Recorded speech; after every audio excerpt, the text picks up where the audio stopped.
வணக்கம். இந்த வீடியோவும் ஃபொனடிக்ஸோட ஒரு கன்டினியூவேஷன் தான். இங்கிலீஷ் லாங்குவேஜில் ஆல்ஃபபெட்ஸ் 26 இருக்கும். ஆனால் ஃபொனடிக் சிம்பிள்ஸ் அந்த உச்சரிப்பின் ஒலி வடிவம் 44 இருக்கும். சில ஃபொனிம்ஸ்க்கான வீடியோஸு ஏற்கனவே போட்டிருக்கேன். அதனோட லிங்க்கை டிஸ்கிரிப்ஷனில் கொடுத்துருக்கேன், பாருங்கள்.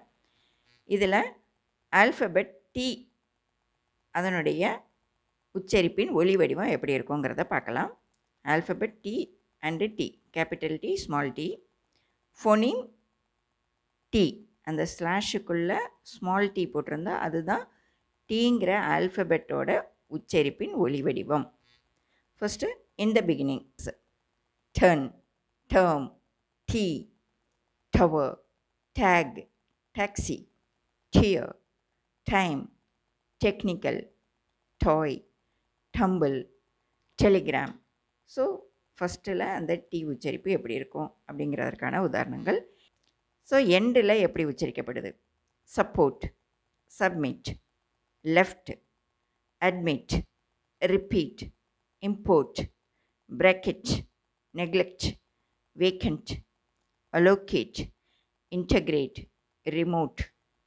இந்த ஃபஸ்ட்டு 3 லைனில் இருக்கிற வேர்ட்ஸில் டி கடைசியில் இருக்குது, கடைசியில் உச்சரிப்பு இருக்குது. ஆனால் லாஸ்ட்டு 3 வேர்ட்ஸில் இ ஆல்ஃபபெட் தான் கடைசியில் இருக்குது. ஆனால் உச்சரிப்பு ஒலி என்ன கேட்குது? அலோகேட், டி, அதுதான் கடைசியில் இருக்குது. ஸோ அந்த இ சைலண்ட். நெக்ஸ்ட்டு நடுவில் ப்ராப்பர்ட்டி, டி, டிஐ, டீக்கு அடுத்து ஒரு இ சவுண்ட் இருக்குது, அதனால் அது நடுவில் இருக்குதுன்னு சொல்கிறேன். டெஸ்டிஃபை, டெம்டேஷன், இந்த இடத்துல டெம்ப்ட் ஃபஸ்ட்டுலேயும் ஒரு டி உச்சரிப்பு இருக்குது, நடுவுலையும் இருக்குது. டெரிட்டரி, ட்ரீட்மெண்ட், கர்டைன், இன்டர்ப்ரெட், இன்டர்ப்ரெட்டில் நடுவுலையும் இருக்குது, கடைசிலையும் இருக்குது. இம்பார்ட்டண்ட், இம்பார்ட்டண்ட், ட இன்ட், நடுவுலையும் இருக்குது, கடைசிலே. Restaurant, Torrent. த்ரெட்டன், இங்கே த்ரெட்டனில் ஃபஸ்ட்டு இருக்கிற டீக்கு டி உச்சரிப்பு கிடையாது, அங்கே டீயும் ஹெச்சும் சேர்ந்து த உச்சரிப்பு. த்ரெட்டன், அந்த ரெண்டாவது டி தான் டி உச்சரிப்பு உடையது. ரிலக்டண்ட், இங்கேயும் டி இருக்குது, நடுவுலையும் இருக்குது, கடைசியில் இருக்குது. ரீச்செயின். ஸோ எங்கெல்லாம் டி உச்சரிப்பு இருக்கோ அங்கெல்லாம் இந்த ஃபொனிம் டி இருக்கும். டி சிம்பிள், டி மாதிரியே எழுத்து மாதிரியே தான் ஒலி வடிவமும் இருக்கும். டைகிராஃப் 2 எழுத்துக்கள் சேர்ந்து ஒரே உச்சரிப்பை கொடுக்கறது. இங்கே ஃபஸ்ட்டு சிம்பிள் த, செகண்ட் சிம்பிள் த, தென், திஸ், த, அந்த இடத்துல அந்த டிஹெச்சை எப்படி உச்சரிக்கிறோமோ அதற்கான ஒலி வடிவம் தான் அந்த ஃபஸ்ட்டு இது. செகண்ட் இது மாத், சவுத், க்ரோத். ஸோ இந்த டிஹெச்சுக்கான ஒலி இந்த வடிவம். ஸோ இங்கெல்லாம் டி இருந்தாலும் அதனுடைய ஒலி வடிவம் வேறு அப்படிங்கிறதற்கான உதாரணங்கள் இது. Next consonant blend. கான்சனன்ட் பிளெண்டுன்னா டீயோடு சேர்ந்து இன்னொரு கான்சனன்ட் இருக்கும், அதை ரெண்டையும் சேர்த்து எப்படி உச்சரிக்கிறோம். ட்ரெண்டு, டீயும் உச்சரிக்கப்படுது, ஆரும் உச்சரிக்கப்படுது. Trend, train, treat, translate, chemistry, tree, TR, அது ரெண்டும் சேர்ந்து உச்சரிக்கப்படும் போது அதை கான்சனன்ட் பிளெண்டு. 2 கான்சனன்ட் சேர்ந்து உச்சரிக்கப்படும் போது அதை கான்சனன்ட் பிளெண்டுன்னு சொல்கிறோம்.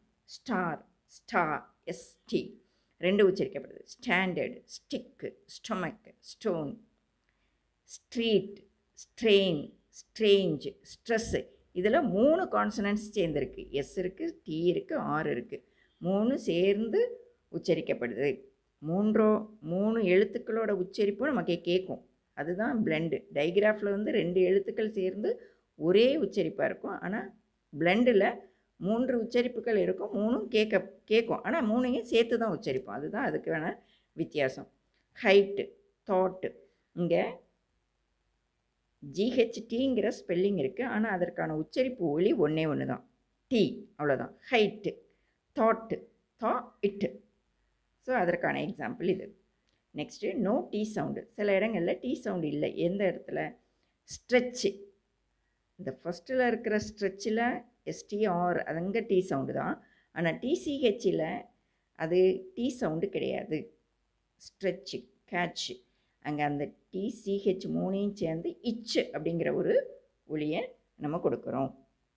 ஸோ இதற்கான வீடியோவும் நான் போட்டிருக்கேன், அதை லிங்க்கில் கொடுக்குறேன், பாருங்கள், வித்தியாசம் தெரியும் எப்படி அந்த எழுத்துக்களை நம்ம உச்சரிக்கிறோம் அப்படிங்கிறது. Second ambitious, cautious. இங்கேயும் டிஐன்னு இருக்குது ஸ்பெல்லிங்கில், ஆனால் அங்கே டீக்கான ஒலி வடிவம் இருக்காது. அதற்கு பதிலாக இந்த ஷேங்கிற ஒரு உச்சரிப்பின் ஒலி வடிவம் தான் இருக்கும். அது மாதிரி நெக்ஸ்ட்டு நேஷன், டிரான்ஸ்லேஷன். அங்கேயும் உச்சரிப்பு தான். ஸோ ஸ்பெல்லிங்கில் டி இருந்தாலும் உச்சரிப்பு வேறுபடும். ஸோ நம்ம டிக்ஷனரியில் மீனிங் பார்க்கும்போது அங்கே டி இருந்தால் டீங்கிற உச்சரிப்பை நம்ம கொடுக்கணும். டி இல்லாமல் உச்சரிப்பு ஒலி இருந்தால், ஒலி வடிவம் இருந்தால் அங்கே உச்சரிப்பின் ஒலியை கொடுக்கணுங்கிறத நம்ம தெரிஞ்சுக்கணும். Next P silent, T first sound. இந்த 2 வேர்ட்ஸ்லேயும் பி டி இருக்குது. பி தான் ஃபஸ்ட்டில் இருக்குது, ஆனால் பி சைலண்ட். செகண்டாக இருக்கிற டி தான் உச்சரிக்கப்படுது, டார்மிகன். நெக்ஸ்ட் வேர்டில் டெரிடோஃபைட்டு. அங்கே பீங்கிற எழுத்தை நம்ம உச்சரிக்கலை, அதை கவனிக்கணும். பிட்டார்கிமன் அப்படின்னு டார்மிகன்னு சொல்ல, டார்மிகன். ஸோ ஃபஸ்ட்டு உச்சரிப்பின் ஒலி டீயாக தான் இருக்குது. ஸோ அதற்கான எக்ஸாம்பிள்ஸ் இது.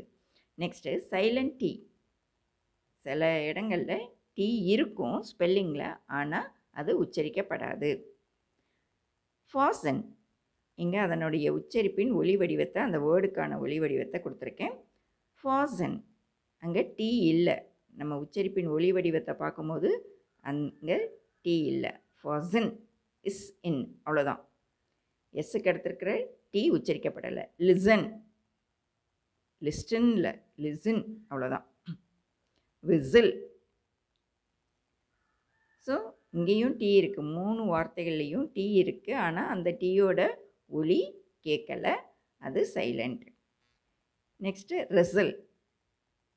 ஸோ இங்கேயும் டி இருக்குது, கேட்கலை. மார்கேஜ், நம்ம மார்கேஜ்னு சொல்லுவோம், மார்கேஜ் அப்படின்னு சொல்லுவோம், ஆனால் அது மார்கேஜ், அந்த டீயை உச்சரிக்கிறது இல்லை. நெக்ஸ்ட்டு கிறிஸ்மஸ், அவ்வளோதான். அந்த கிறிஸ்துமஸ்ன்னு சொல்கிறதில்ல, டீயை உச்சரிக்கிறதில்ல. ஸோ அதற்கான சில எக்ஸாம்பிள்ஸ் எங்கெல்லாம் டி சைலண்ட்டாக இருக்கும் அப்படிங்கிறத நம்ம தெரிஞ்சுக்கலாம்.